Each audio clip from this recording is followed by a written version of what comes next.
I'm going to try and motor through some of these parables. The first parable is found in Mark's gospel only. It's the parable of the seed. We learned that the seed represents the gospel message.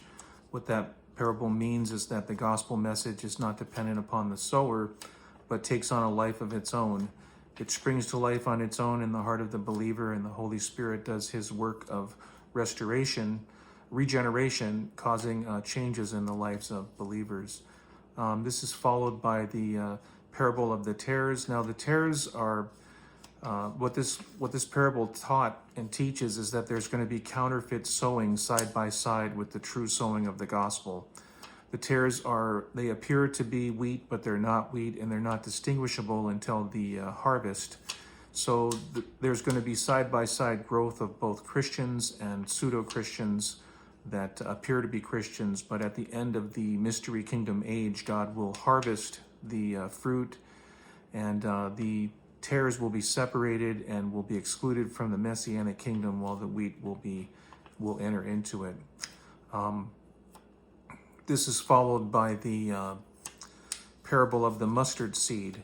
The mustard seed teaches that what started as a very small group of individuals in the first century in Israel has grown into this monstrosity.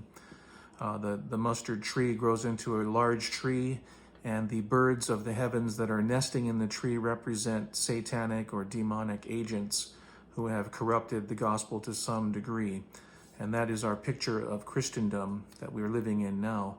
And this is followed by the parable of the leaven.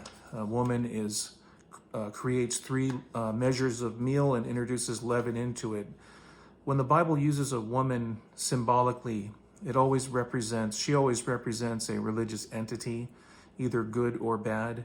And when the Bible uses leaven symbolically, it represents sin mostly in the Old Testament, and in the Gospels it represents false doctrine.